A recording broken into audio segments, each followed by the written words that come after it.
शनिवार के दिन जो पीपल के वृक्ष में सरसों के तेल का दीप लगाता है उसको शनि कभी परेशान नहीं करता। एक बात हमेशा ध्यान रखिएगा, मान लो अगर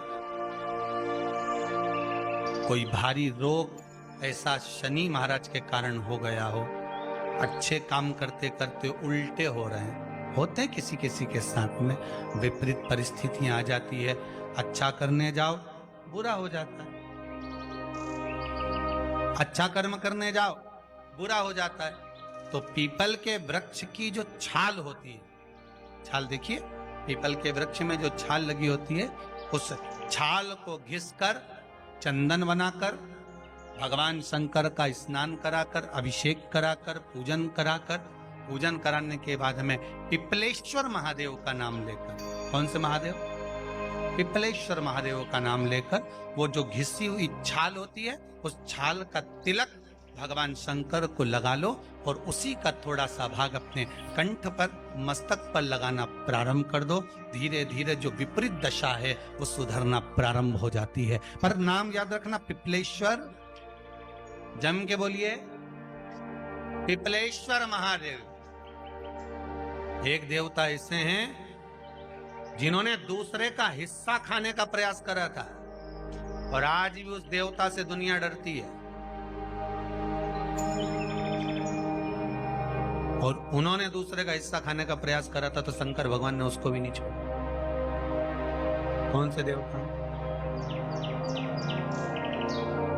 वो बाल्टी में हर शनिवार को आते हैं आपके यहाँ। कौन से? शनि देव।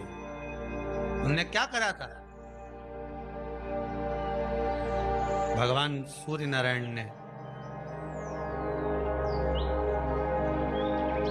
अपने सारे पुत्रों को देखा, सारे पुत्रों,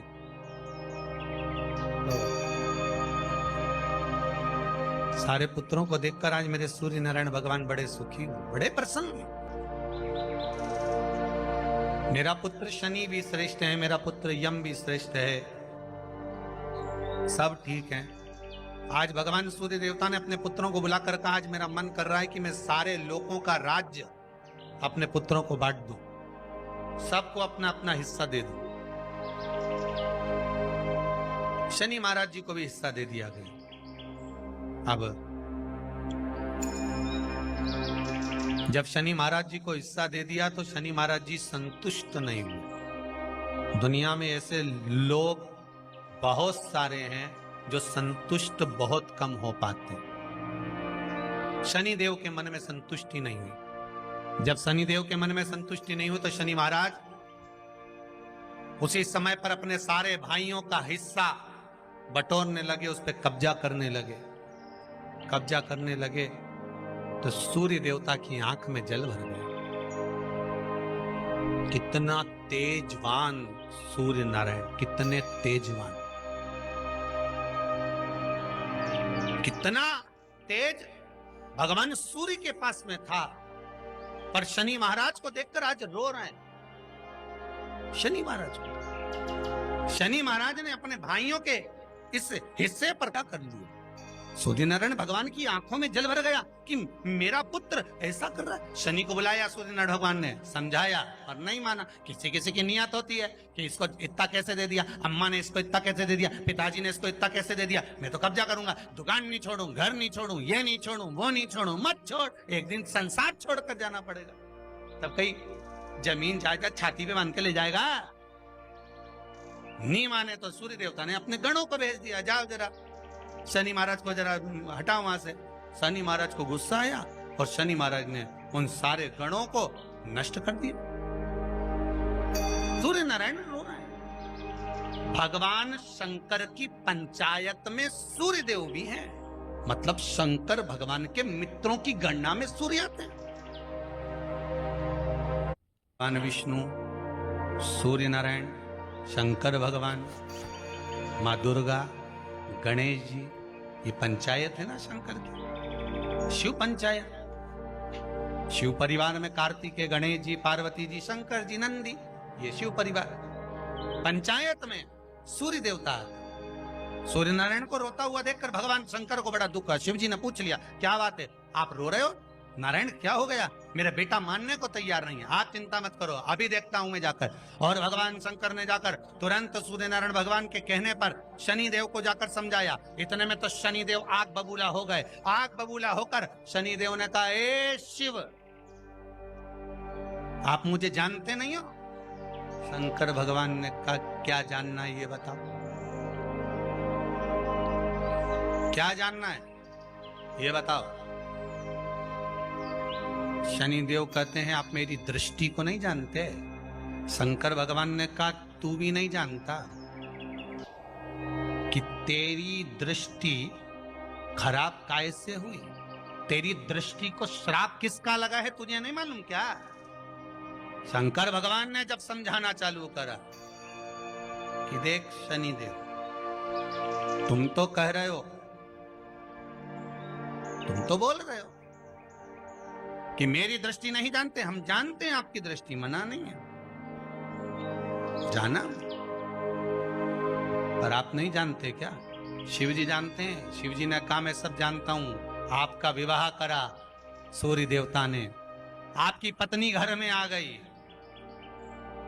आप अपनी पत्नी को देखते तक नहीं थे, इसलिए आपकी धर्म पत्नी ने आपको श्राप दिया कि जिस पति ने मुझ पर दृष्टि नहीं डाली, मेरे वो पति की दृष्टि कुदृष्टि हो जाए, जिस पे डालेगा वो बर्बाद हो जाए। शनि महाराज ने कहा, आप मेरी पत्नी की याद मत दिलाओ। शंकर भगवान बोले, ए शनि, फिर समझा रहा हूं, हिस्सा छोड़ेगा कि नहीं छोड़ेगा? शनि बोले, नहीं छोड़ूंगा। शंकर भगवान ने उठाया, पीपल के पेड़ के नीचे ले गए और पीपल के पेड़ के नीचे शनि महाराज को उल्टा लटका दिया। 19 साल तक शनि महाराज को पीपल के पेड़ के नीचे शंकर जी ने लटका के रखा। अब बोल, 19 वर्ष तक शनि महाराज पीपल के वृक्ष में, पीपल की जड़ पर बंधे रहे, बोले ही नहीं, सीधे टंगे रहे। अब दूसरे का हिस्सा खाने वाले को जब शनि महाराज जैसे के लटका दिया भोलानाथ ने, तो तुम कहीं लगो रे लाइन में? मेरा विचार तो करो। 19 वर्ष तक शनि महाराज लटके रहे, तब 19 वर्ष नेत्र बंद कर कर शनि महाराज ने शंकर की आराधना करी कि दुनिया में कोई ऐसा नहीं जो मुझे उल्टा लटका दे, केवल एक यही है जिनने मुझे लटकाया है। तो 19 वर्ष तक तप करा तो शंकर जी प्रसन्न हो गए। धर्म को हटाकर पार्वती को लाए, साथ में आशीर्वाद दिया, शनि महाराज को खोला। वर मांगो, तुम्हें क्या चाहिए, मांगो तुम्हें क्या चाहिए। शनि महाराज ने कहा, मांगूंगा कुछ नहीं, आप वर दे दीजिए। शंकर जी ने कहा, मैं तुम्हें दंड अधिकारी बनाता हूं कि आप अच्छे और बुरे का दंड दोगे, आप अधिकारी बनकर बैठोगे, मेरा आशीर्वाद तुम्हारे साथ में। दंड अधिकारी भगवान शंकर का एक अवतार है, पिपलाद अवतार। पिपलाद अवतार, जब दधीचि ऋषि की अस्थियां चली गई, उनकी धर्मपत्नी सुवाच ने देखा, मेरे पति को मार दिया गया, मेरे पति की अस्थियां ले गए राक्षसों का संहार करने के लिए, उनकी अस्थियां लेकर चले गए, मेरा पति चले गया। सुवाच गर्भ से थी, मरना चाहती थी, प्राण छोड़ना चाहती। शिव जी ने देखा, ये तो अग्नि के ऊपर चढ़कर अपनी देह त्याग रही है। शंकर भगवान ने आकर कहा, रुक जा सुवाच, रुको, तुम्हारे गर्भ में बच्चा है, तुम्हारे गर्भ में बच्चा है, वो बच्चा मर जाएगा। अब इस बच्चे को जन्म देकर भी क्या करूं? नहीं पिता, तुम्हारे गर्भ में जो बच्चा है वो महाज्ञानी है, तुमने मुझसे प्रसाद के रूप में मांगा था, कहा था शिव जैसा पुत्र होना चाहिए, तो क्या तुम शंकर को नष्ट कर दोगे? मैं शंकर को जन्म दूंगी। सुवाच ने 2 पत्थर उठाए, अपने गर्भ पर मारना प्रारंभ करा, गर्भ पर मारा, बच्चे ने जन्म लिया। बच्चा 7 महीने का था। उस बच्चे को उठाकर पीपल के कोटर में रख दिया। पीपल की कोटर,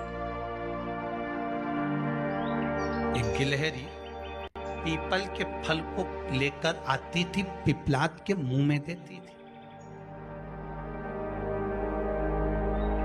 शिव का है, इसलिए शंकर का नाम ही पिपलेश्वर महा। शिव का एक अवतार पिपलाद के रूप में हुआ है। तुम क्यों चिंता करती हो? तुम चिंता मत करो, तुम्हारा पुत्र जन्म दो तुम, और दिया धन सुभाष ने, उसके बाद प्राणों को त्यागा। और उस पीपल के कोटर में अगर भरण पोषण करने वाला कोई था तो वह देवाधिदेव महादेव था। फिर निवेदन करेंगे, माता के गर्भ में बच्चा रहता है, उसका भरण पोषण करने वाला मेरा देवाधिदेव महादेव है। अगर जन्म उसने दिया है तो मृत्यु भी वो देगा। अगर तुमको कुछ ज्ञान दिया है तो अच्छी जगह पर भी वही पहुंचाएगा। आप जो अभिलाषा लेकर आते हैं, बच्चे कहते हैं हमारी नौकरी नहीं है, सर्विस नहीं है, हम इस कॉलेज में पढ़ना चाहते हैं, हम इस जगह जाना चाहते हैं, हम इस पद पर जाना चाहते हैं, बस इतना याद रखना, तुम्हारा भाग्य बुरा नहीं होता। कभी भी याद रखना, संसार में जिसको भगवान ने जन्म दिया उसकी किस्मत कभी बेकार नहीं हो सकती। अगर भगवान तुम्हारी किस्मत बेकार होती तो जानवर बनाकर पैदा करता, इंसान बनाकर नहीं। किस्मत अच्छी थी इसलिए इंसान बनकर पैदा, जानवर बनाकर पैदा नहीं करा। अगर तुम्हारी किस्मत अच्छी थी इसलिए मनुष्य बनकर पैदा हुए हो, इंसान बनकर पैदा हुए हो, मानव बनकर पैदा हुए हो। भगवान को दोष मत देना कि भगवान ने किस्मत बेकार दी है। भगवान ने किस्मत अच्छी बनाई है इसलिए तुझे मृत्यु लोक में जन्म दिया। भगवान ने भाग्य अच्छा बनाया इसलिए तुझे शिव महापुराण की कथा सुनने का मौका दिया।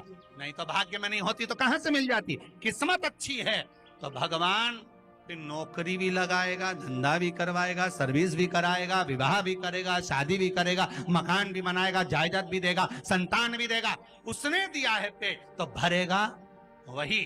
हम काय को अपने माथे पर ले, मैंने इतनी पढ़ाई कर ली, मैं इंजीनियर हो गया, मैं ये बन गया, मैंने तो ये कर लिया, उसके बाद भी मैं घर में बैठा हूं, मेरा छोरा घर में बैठा, इतना पढ़ने के बाद बैठा। जन्म उसने दिया है, भाग्य उसका है, किस्मत उसकी है, तो कहो उसको कि शंकर का भजन कर, मंथन करे, मक्खन निकलेगा और घी भी जरूर बने। हारना मती, जब तेरे 3.5 करोड़ बन, गिनती मत करना, गिनती वो करेगा। तू तो भज, तू कुबेरेश्वर का स्मरण कर, तू महाकाल का स्मरण कर, तू काशी विश्वनाथ का स्मरण कर, तू महाकाल राजा का स्मरण करके तो देख। शिव का भजन कर, 1 लोटा पानी ले जाकर रोज चढ़ा शंकर जी के मंदिर में जा। शिव से भजन करने में क्या देरी, नहीं जा सकता शिव मंदिर में जाने में। बच्चों को अगर शर्म आती हो तो बेलपत्री के पेड़ के नीचे पानी चढ़ाया, वो भी नहीं कर सकता तो पीपल के पेड़ के नीचे चढ़ाया, वो भी नहीं कर सकता तो आंवले के पेड़ के नीचे चढ़ाया। पर कहीं जुड़ तो सरी, एक बार साध तो सरी, पकड़ने का प्रयास तो करो परमात्मा। भगवान देवाधिदेव महादेव को जल चढ़ाते हैं, उसके 5 अलग अलग तरीके हैं। बहुत सावधानी से सुनना कथा, आपकी और हमारी जिंदगी की सार्थकता को सिद्ध करने वाली कथा। आज पंजाब की इस पवित्र भूमि पर अगर यह प्रसंग निकला है तो इसको आप अगर सुनेंगे तो आपका जीवन सार्थक होगा। शिव जी को 5 तरह से जल चढ़ाने का तरीका है। जैसे पंचामृत होता है, दूध, दही, शहद, घी, शक्कर, ये सब पंचामृत के अंतर्गत आते हैं। उसी तरह शंकर जी को 5 तरह से जल चढ़ाने का क्रम वर्णित किया गया। अब उसको समझेंगे, बहुत सावधानी से समझिएगा। पहला, जल लेकर आए, सीधे डायरेक्ट शंकर भगवान के शिवलिंग पर चढ़ा दिया। यह प्रथम जल का चढ़ाने का तरीका। दूसरा, जहां से पानी बहकर जाता है, जहां से जल बहकर जा रहा है, उसके ठीक विपरीत जल उत्तर में जा रहा है, आप दक्षिण में खड़े होंगे और दक्षिण में खड़े होकर उत्तर की ओर मुख करेंगे और शिव जी को जल समर्पित करेंगे। यह रोग मुक्ति करने वाला है और हमारे रोग पर हमें विजय प्रदान करने वाला है। यह जल चढ़ाने का तरीका। एक, सीधे मंदिर में गए, लोटा भर कर जल उठाया, शिव जी को चढ़ा दिया। दूसरा, जल जहां से पानी बहता है, शिव जी का चढ़ा हुआ जल जहां से बहकर जाता है, उसके ठीक विपरीत में शिव जी का जल इधर जा रहा है तो तुम यहां खड़े हो, तुम यहां बैठो, यहां मत बैठना, यहां मत बैठना, इधर बैठो। अगर रोग का निवारण है तो यहां बैठकर। तीसरा, अशोक सुंदरी से जल चढ़ाते चढ़ाते शिवलिंग तक लेकर जाना और शंकर भगवान के शिवलिंग पर पूर्ण जल समर्पित करना। यह तीसरा तरीका। यह कार्य की सिद्धता के लिए। हम जब किसी से आस ना लगाकर परमात्मा से विनती करते हैं तो वो विनती करने का तरीका। तीसरा। चौथा, शिव जी पे चढ़ा हुआ जल 5 जगह पर समर्पित करना। गणेश जी, कार्तिकेय, अशोक सुंदरी, शिवलिंग और जलाधारी, ये चौथा क्रम है। जब जिस नारी का, जैसे मेरा नाम मोनिका है, मेरे पति का नाम संजय सिंह है, मैं दिल्ली स्वरूप नगर की निवासी हूं, मेरा फोन नंबर ये है। कहीं बैठी हैं? मैं बाबू को लाए हैं क्या? नहीं लाए? ठीक है, मैं प्रणाम करने के लिए लाई हूं। गुरुदेव बाबा बाबा है, बैठी है बहन। शिव तत्व है, एक जल चढ़ाने का तरीका। शिव जी को हम जो जल चढ़ाते हैं उसका एक तरीका भी हमारी जिंदगी में अगर हमने उसको स्मरण में रख लिया तो हमारी कार्य की सिद्धता को सिद्ध कर देता है, हमें सफलता की ओर लेकर चले जाता है। सीधे जल चढ़ाना, दक्षिण में बैठकर उत्तर की ओर मुख कर कर जल चढ़ाना, अशोक सुंदरी से लेकर शिवलिंग तक जल चढ़ाना, 5 स्थान पर गणेश, कार्तिकेय, अशोक सुंदरी, जलाधारी, शिवलिंग पर जल चढ़ाना 5 स्थान पर, ये चौथे नंबर का। और 5वां जल समर्पित करना,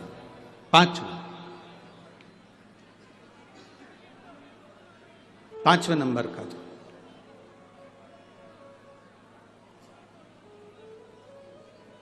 शिव जी को 5म नंबर का जो जल आता है, जो जलाधारी है, ऊपर जिसमें पानी भरा रहता है और नीचे एक एक बूंद टपकता रहता है। जलाधारी में जल समर्पित कर कर उसी जल को बचाकर अशोक सुंदरी वाली जगह पर थोड़ा सा चढ़ाकर उसी में से जल शिवलिंग पर जब हम समर्पित करते हैं तो हम जिस कार्य के लिए जा रहे हैं वो कार्य सफल हो